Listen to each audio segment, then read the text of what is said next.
Hello and welcome back to Black Dice Gaming. Today we've got another unboxing where we'll be looking at the Dungeons and Lasers Phoenix model.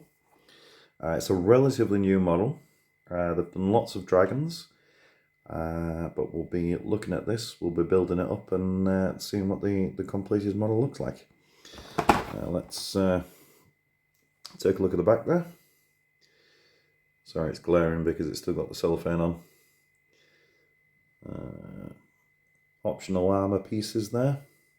152 millimeters tall. Wow, big model, big model.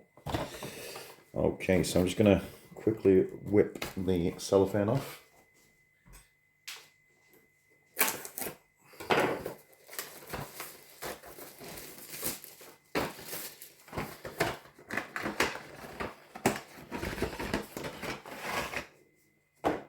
Okay, so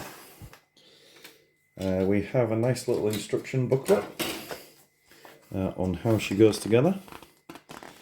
It's just a few pages. Looks like the wings are in one part. Looks like it can be assembled pretty quickly by the looks of it. 27 pieces we're going to go with, or something along those lines. Anyway, without further ado, let's look at the sprue. So this is the first one. It's quite thick, hard plastic. Obviously there's what looks like the armor pieces just there. Some of the nice flame sections and more armor up in the top here. Beautiful, lovely, fiery wings. So much detail in there. And that looks like it could be, yeah, that's the base section just there. A couple of the claws here and here. Flip it over. Nice connection points. That's always good to see. And there he is. So, sprue number 2, we have the other wing. That may be the tail. And then we've got head section just here. Very pretty indeed. Look at that. Nice piece of armor. Again, optional if you wanted to put that on it or not. Okay. Spin that over there. So yeah, again, look at the connection points that we've got. I like it when I see stuff like this. It should go together quite simple. Okay, so join me in a few. I'll get this built up, and then we'll take a look at the actual model. Maybe compare it to some other frostgrave oathmark models. Okay, I'll see you in a few. So here we have it. This is the Phoenix, all made up in all of its glory.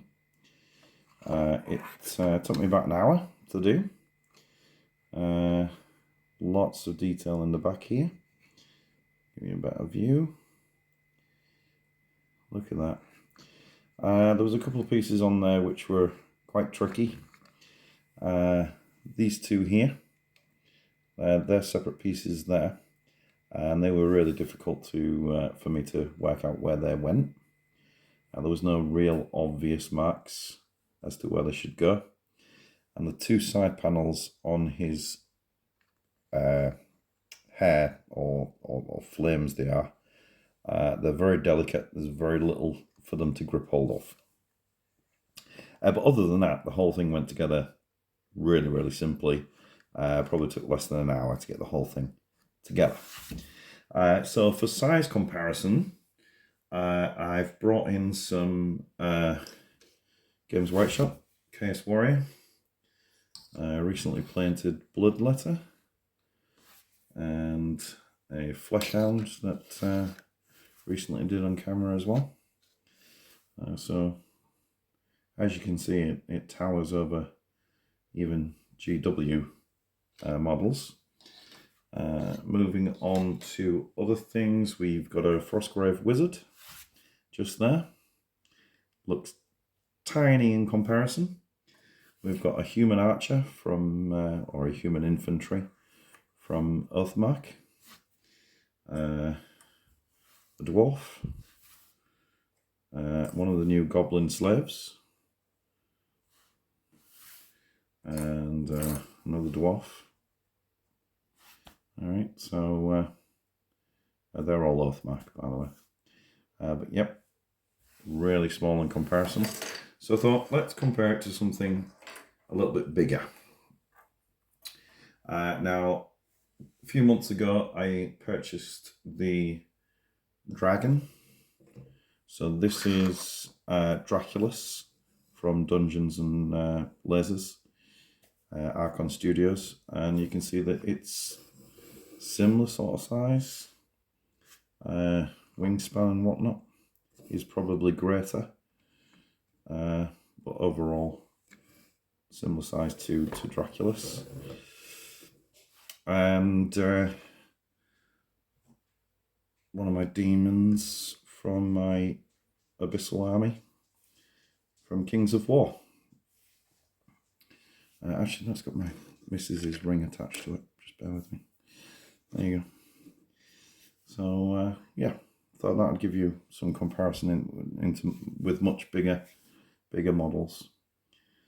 So yeah, at some point we'll get this painted up, and I'll show you the progress that we're making on it from time to time.